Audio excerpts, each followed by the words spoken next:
मी शहीद जवानाची आई. धैर्यशील बाळा, आज तुझ्यासाठी लिहिण्याचं कारणही तसं खासच आहे रे. आता 15 ऑगस्ट येतोय ना. आपल्या सोसायटीमधील लोकांनी आम्हाला म्हणजेच मला, तुझे बाबा, स्पृहा आणि साहसलाही झेंडावंदनाचा यावर्षीचा मान द्यायचं ठरवलंय. अभिमान वाटतोय बघ आज तुझी आई असल्याचा. आज तुझ्यामुळेच आम्हाला एवढा मान मिळतोय, समाजात प्रतिष्ठा मिळते. सारं काही तुझ्यामुळेच आहे बघ. तुझं नाव तसं आम्ही काही ठरवून धैर्यशील नव्हतं ठेवलं, पण वाटायचं धैर्याचंच काहीतरी करशील म्हणून ठेवलं. पुढे जाऊन तू ते नाव सार्थ केलंस. मला आठवतं, तुला कळत होतं तसं तू फक्त ते सैन्याचे, पोलिसाचे कपडे घ्यायला सांगायचा. तुझ्या प्रत्येक वाढदिवसाला तरी तसेच कपडे तुला हवे असायचे. शाळेतही 15 ऑगस्ट, 26 जानेवारीला तुझं भाषणही ठरलेलंच असायचं. खूप छान भाषण करायचास आणि बक्षीसही मिळवायचास. तू 8वीत असताना पहिली कविताही आपला सैनिक हीच केली होतीस. तुला पोलीस, सैनिक, आर्मी याचं आधीपासूनच खूप आकर्षण होतं. कोण होणार असं विचारलं की तू नेहमी सांगायचास मला सैनिक होऊन देश सेवा करायची आहे आणि मी ती करणार. कणखर आवाज आणि तो आत्मविश्वास बघून मला कुठेतरी वाटलेलं की तू सैन्य दलात जाशील. माझी आणि तुझ्या बाबांची तू डॉक्टर होऊन समाजसेवा करावी अशी इच्छा होती. पण आमच्यापेक्षा मोठं स्वप्न तू उराशी बाळगून वाढत होतास. आमची इच्छा आम्ही कधी तुझ्यावर लादली नाही.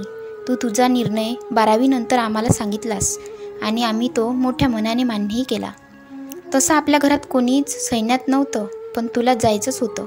तू त्याशिवाय वेगळ्या करिअरचा कधी विचार केलाच नाहीस. आठवतं का तुला, आपल्या शेजारी एकदा आग लागलेली आणि कोणीच आत शिरायला तयार नव्हते, तेव्हा तू स्वतःच्या जीवाची पर्वा न करता आगीत उडी मारलीस आणि त्या कुटुंबाला सुखरूप बाहेर काढलंस. आणि आपण एकदा गावी गेलो सुट्टीत, तेव्हा नदीकडील गावात पूर आलेला, तेव्हाही तू मागचा पुढचा विचार न करता जमेल ती मदत करायला तिथे पोचला होतास. मला तेव्हाच माहीत झालेलं की तू सैन्यात भरती होऊन देश सेवाच करणार. तू भरती झालास हे जेव्हा कळलं, तो दिवस मी कधीच विसरू शकणार नाही. तुझ्या प्रयत्नांना यश मिळालेलं. तू तर आनंदाने नाचत मला सांगत आलेलास, आई माझं स्वप्न पूर्ण झालं. मी उठता बसता, जागेपणी, झोपेत हेच माझं स्वप्न बघायचो आणि आज ते पूर्ण झालं. आई, पण मी आता ड्युटीवर जाणार म्हणजे घरापासून लांब राहावं लागेल. तू प्लीज रडू नकोस हं. आनंदाने निरोप दे आणि तू बाबा हसत खेळत मजेत राहा. आता मी सैन्यात जातोय म्हणजे तुम्हीही खंबीर व्हा. कधी काहीही होऊ शकतं, तशी मनाची तयारी ठेवा. डोळ्यात पाणी नको आणू आई. आता मी देशाचा मुलगा आधी आणि मग तुझा. काही झालं तरी रडू नका आणि नेहमी खुश राहा. असं बोलून तुझ्या ड्युटीवर हजर व्हायचा. दिवस उजाडला, पण तू खुश होताच जातोय म्हणून. चेहऱ्यावर त्या दिवशी वेगळीच चमक दिसत होती. आम्ही जड अंतकरणाने तुला निरोप दिला. तुझ्यासमोर अश्रूंना सांगितलेलं बाहेर नका येऊ. माझा बाळ देशसेवेसाठी निघालाय. रोज तुझा फोन यायचा तेव्हा हायस वाटायचं आणि मगच आम्ही दोघी जेवायचो. आता तुझ्या फोनची वाट बघणं एवढंच काम असायचं आम्हाला. सुट्टीला आलास तरी कोणाची तरी मदत करण्यातच तुझी सुट्टी संपायची. मी रोज नवीन पदार्थ करून खाऊ घालायचे तुला. तेवढंच माझ्या हातांना काम होतं. तू आलास की दिवस पुरायचा नाही आणि नसायचास तेव्हा घर खायला उठायचं. यावेळी मी सुट्टीत तुझे 2चे 4 हात करून द्यायचे ठरवलेलंच. मुली पण बघायला सुरू केलेलं. सैन्यात मुलगा आहे म्हटलं की मुली तयार नाही व्हायच्या. अशिक्षित असला तरी चालेल, पण सैन्यात असलेला मुलगा नको, ही या भूमिका असायची. मला आश्चर्य वाटायचं, सुशिक्षित मुलीही असा विचार करतात आता. किंवा यायची मला त्यांचीही एक कर्तृत्वान, देशसेवेत स्वतःला झोकून दिलेला जोडीदार त्यांना नको असायचा. तुम्ही स्वतःसाठी न जगता आमच्यासारख्या सामान्यासाठी जीव धोक्यात घालून जगता, हेच कसं कळत नाही मुलींना. या विचाराने डोकं बधीर पण व्हायचं. अखेर तुझीच बालमैत्रीण स्पृहा, जिला तू लहानपणापासून आवडायचास, पण ते तुला कधी कळलंच नाही. तिच्या डोळ्यातलं प्रेम मी वाचलं आणि तिला विचारलं. ती मुलगी लगेच हो पण म्हणाली. तिला तेव्हा सगळ्या परिस्थितीची जाणीव करून दिलेली.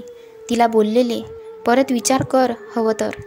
एका सैनिकाची बायको होणं म्हणजे रात दिवस डोक्यावर टांगती तलवार असल्यासारखं असतं. मनात नेहमी धाकधूक लागून राहते. उद्याचा दिवस कसा असेल सांगता येत नाही. प्रत्येक क्षणाला मन खंबीर करूनच जगावं लागतं बघ. त्यावर ती म्हणालेली, मी तयार आहे सगळ्यांसाठी. मी पूर्ण विचार करूनच निर्णय घेतलाय. उलट मी अभिमानाने सगळ्यांना सांगेन की माझा नवरा देश सेवा करतो, तो सैनिक आहे. तेव्हा मला कळलेलं ही पोरगी तुझा संसार सुखाचा करेन. तिने तिच्या घरच्यांना पण तयार केलं आणि थाटामाटात लग्न पार पडलं. लग्नाचा आनंदही तुला जास्त वेळ घेता आला नाही बाळा. 2 दिवसातच महत्त्वाच्या मिशनसाठी तुला बोलावणं आलं आणि तू गेलास. स्पृहाने ही परिस्थिती छान सांभाळून घेतली. ती ना रडली ना चिडली तुझ्यावर. उलट आनंदाने म्हणाली, मी इथे सांभाळते, तुम्ही तिथे सांभाळा. खूप मोठं आणि खंबीर मन असावं लागतं सैनिकाच्या बायकोचं. खरी लढाई तर त्या पण लढत असतात. महिनोमहिने तुमच्यापासून लांब राहून संसार सांभाळायचा असतो. खूप धाडस लागतं यासाठी पण. मिशन संपून तू आलास तेव्हा जास्त दिवस सुट्टी होती. तेव्हा ते दिवस आपण खूप आनंदाने घालवले. स्पृहाच्या येण्याने घरात चैतन्य आलं होतं. नजर लागू नये असा छान तुमचा संसार चालू होता. त्यातच अजून आनंदाची भर पडली. काही दिवसांनी तुमच्या संसाराच्या वेलीवर साहस नावाचं फूल उमललं. खूप खुश होते सगळे. पण तो क्षण अनुभवायला तू इथे नव्हतास. बाळाला डोळे भरून पाहायला तू इथे नव्हतास. तुला फोनवर ही बातमी सांगितल्यावर तुला आनंदही झालेला आणि बाळाला भेटायला येत नाही म्हणून दुःखही वाटत होतं. 6-1 महिन्याचा झाल्यावर तू आलेलास. तोपर्यंत या फोनमुळे व्हिडिओ कॉल्सनी तुझी आणि त्याची ओळख झालेली. बरं झालं आता फोन पण असे आहेत की माणूस दूर असलं तरी जवळच वाटतं. बाळाला पहिल्यांदा पाहून डोळे पाणावलेले तुझे आणि त्यालाही सैनिकच बनवणार असं तू जाहीरही केलेलंस. सुट्टी संपेपर्यंत बाळाला सगळे बाळकडू पाजून गेलास. त्याला बोलायला यायला लागल्यावर तोही बोलायचं की मी माझ्या बाबासारखं शूरवीर होणार. तो शत्रूंना मारतो तसं मी पण मारणार. त्याच्या या बोबड्या बोलण्यावर आम्ही खूप हसायचो. पुन्हा तू त्याच्या पहिल्या वाढदिवसालाच आलास आणि तेही त्याला सैनिक गणवेशच घेऊन. त्याच्याही नसा सैनिकच व्हायचं असं भिनवत होतास. तुझंच रक्त होतं ते मागे कसं पडेल. तो झाल्यापासून मात्र तू हळवा झालेलाच जरा. सुट्टी संपल्यावर निघताना पाय घुटमडायचे तुझे त्याच्या भोवती. पाय निघायचा आणि तुझा पण तू काढायचास. शेवटी देशसेवा आधी मग कुटुंब. त्याच्या प्रत्येक वाढदिवसाला यायचास तू. साहसचा काहीतरी वेगळाच तोरा असायचा. आणि तेव्हा यावेळीही त्याच्या 3ऱ्या वाढदिवसाला तू येणार म्हणालेलास आणि यावेळी त्याचा वाढदिवस अनाथ आश्रममध्ये करायचं ठरवलेलं. सगळी तयारी झालेली, फक्त तू यायचा बाकी होतास. 1 आठवडा आधी नेहमीसारखा सकाळी फोन वाजला. स्पृहाने उचलला आणि समोरून काय सांगितलं माहीत नाही, तिच्या हातातून फोन निसटला. ती मटकन खाली बसली. साहस म्हणाला, आई बाबाचा फोन आहे ना, बोल ना मग. स्पृहा शांतपणे त्याच्या डोक्यावरून हात फिरवत म्हणाली, तुझा बाबा शहीद झाला बाळा. हे ऐकून आम्हा दोघा म्हाताऱ्याचे अवसानच गळून पडले बघ. एकुलता एक आधार होतास आमचा, तोही गेला. तुला वचन दिलेलं की रडणार नाही, पण ते शक्यच नव्हतं रे. तुझ्या रोजच्या फोनची वाट बघण्यात तर आयुष्य पुढे सरकत होतं आमचं. आता ते थांबलेलं. आभाळ फाटलेलं त्या दिवशी. स्पृहाने खूप धीराने आम्हा दोघांना सावरलं. साहसला शहीद म्हणजे काय कळत नाही, पण ती त्याला सांगते की तू आता खूप लांब लढायला गेलायस. जिथून तू कधी येशील ते माहीत नाही.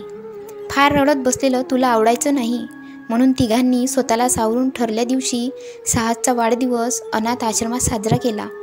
तुझ्या इच्छेप्रमाणे त्यांना शाळेची पुस्तके, वह्या, गणवेश अशा गरजेच्या वस्तू भेट म्हणून दिल्या. साहस तुझ्या येण्याच्या रस्त्याकडे डोळे लावून बसलेला.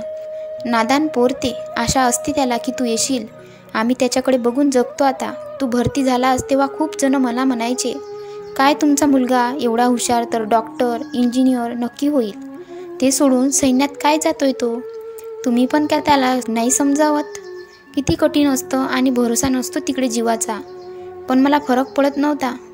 मला अभिमान वाटायचा माझा मुलगा देशसेवा करणार. बोलणाऱ्यांची मुलं कुठेतरी उन्हाडकी टवाळकी करत फिरायची. कसली नको ती व्यसनही त्यांना लागलेली. तू त्यात नव्हतास. त्या वयात मुलं मुलींच्या मागे लागतात.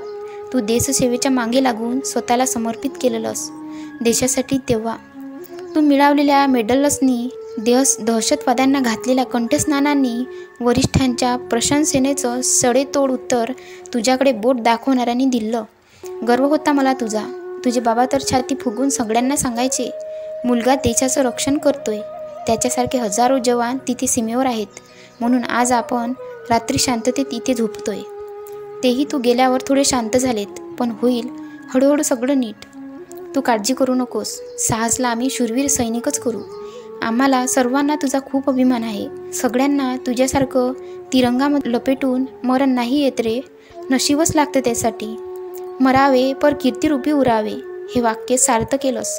माझी तर हीच इच्छा आहे की पुढचा जन्म पण तू माझ्याच पोटी जन्म घ्यावास आणि तेव्हाही एका शूर जवानीची आईच होण्याचं भाग्य मला मिळो. तू सुखी राहा बाळा, तू सुखी राहा. तर मग मित्रांनो, चॅनल सबस्क्राईब केलं नसेल तर चॅनलला सबस्क्राईब करा. व्हिडिओ आवडला असेल तर लाईक शेअर कमेंट्स करा. जय हिंद, जय भारत.